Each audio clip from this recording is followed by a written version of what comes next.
দাম্পত্য জীবনে রাগের সময় করণীয়।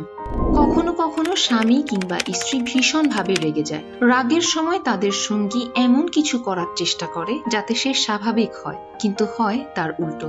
হয়তো এটা এ কারণেই হয়ে থাকে যে ওই সময় ঠিক কি করতে হবে আমরা তা জানি না। কয়েকটি পদক্ষেপ এই পরিস্থিতিতে কার্যকরী সমাধান হতে পারে। কি সেই পদক্ষেপ আপনাদের বলছি। প্রথমত, শান্ত থাকুন। এই পরিস্থিতিতে নীরব থাকা ও ধৈর্য ধারণ আপনার স্বামী কিংবা স্ত্রীকে সাময়িকভাবে শান্ত ও স্বাভাবিক হতে সহায়তা করবে। ওই পরিস্থিতিতে একে অপরের কথার জবাব দেওয়া কেবল পরিস্থিতিকে আরো তিক্তই করবে। এমন সময় তার রাগের কারণ জানতে জবাবদিহি করবেন না, ধৈর্য ধরুন। সে শান্ত ও বিরাগ হলে ধীর স্থিরভাবে কথা বলুন ও রাগের কারণ জানতে চান।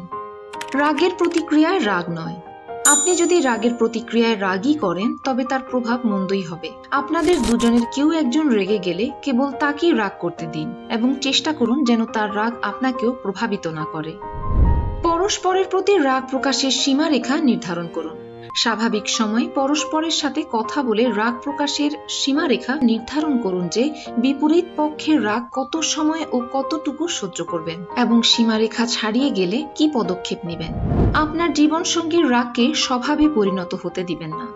আপনি হয়তো ভাবছেন যে একজন রাগী পুরুষ কিংবা একজন রাগী নারীকে আপনার জীবনসঙ্গী হিসেবে পেয়েছেন, তাই যে কোনো মূল্যেই তার সঙ্গে মানিয়ে সংসার জীবন চালিয়ে যাবেন, কিন্তু আপনার এই চিন্তা মস্ত বড় ভুল। কখনোই আপনার জীবন সঙ্গীর মাত্রাতিরিক্ত অসম্মানমূলক ও অশোভন আচরণ সহ্য করবেন না। আপনি যদি বারংবার তার অসম্মানমূলক ও অশোভন আচরণ দেখেও সহ্য করেই যান, তবে আপনি তাকে এই উপলব্ধি ও সিদ্ধান্ত নেয়ার সুযোগ করে দিচ্ছেন যে তার আচরণে কোনো সমস্যাই নেই। এমনটি হলে সে কন্টিনিউয়াসলি আপনাকে অসম্মান করে যাবে এবং খারাপ আচরণ করে যাবে।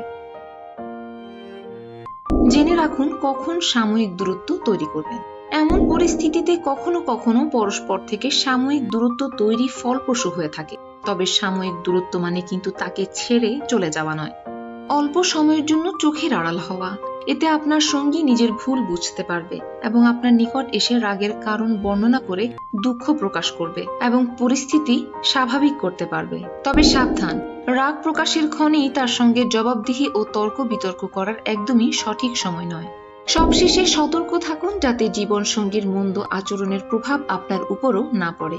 রাগ সংক্রামক আচরণ, অন্যের উপরও এর প্রভাব পড়ে। আপনার সঙ্গীর আচরণ থেকে শিক্ষা নিতে চেষ্টা করুন। যা কিছু মন্দ ও সম্পর্কের জন্য ক্ষতিকর তা নিজের ভেতর থেকেও পরিহার করুন। পরিশেষে ভালো থাকুন, সুস্থ থাকুন এবং এমনই সব গুরুত্বপূর্ণ ও তথ্যমূলক ভিডিও পেতে আমাদের চ্যানেলটি সাবস্ক্রাইব করুন। ধন্যবাদ।